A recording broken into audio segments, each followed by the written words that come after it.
Sa number 3, 5 pesos ang average nga saka sa kada kilo sang retail nga bugas sa karon. Inisunod kay Ronilo Yulo, isa sa mga retailers sa Burgos Public Market sa Bacolod. Ehemplo na lamang ang 48 pesos nga kada kilo sang local rice subong sadto anay tag 43 pesos lang ang kilo. Ang hasmi nga imported rice suno sa iya ang mahal man ang kilo, yara sa 60 pesos. Pero kung sinako sarang inimahatag sa 2,650 pesos, tubtob 2,700 pesos.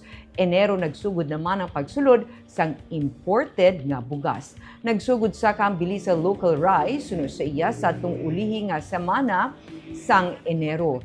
Gikan sa Iloilo suno sa iya ang iya nga supply.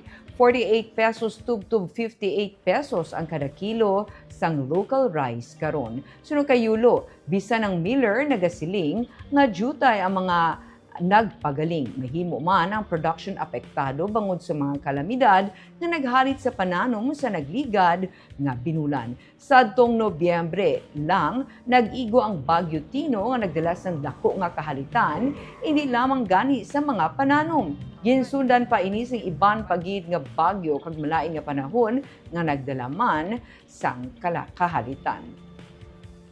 Mahal kita ma. Ang local. Local.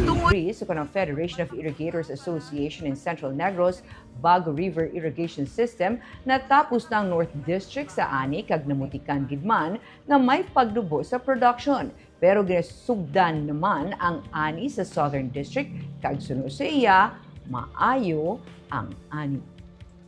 Mahal kita ma. Ang local. Local. Tungod nga, Tungod sang wala guro may stocks. Muna wala may humay. hambal sang miller. Naman sa Miller. Kaya may amigo ko nga Miller nga wala din may kuno humay sa Arcera. Tungod ay sang bagyo, hindi ta mahambal. Mas siguro apektado ng bagyo nga pila ka bagyo before ang nagsulod sa ato. Sir, ang local nga bugas, sa ano nagsugod mahal, sir? Bali ang local, bali by last week sang January. Mamatamat na sa. Mahal. Oo, asog na yun, mahal kita subong. Pero nagsulod ng imported, mahal siya kaya po. Mahal kita sa Japan, ma'am. Kaya base kami sa Manila, ang kaabot like mga white rose, mas mahal sa Local ng white local. rose. Oh, local. Sir, ang imported, ya, Mas burubado yun tayo.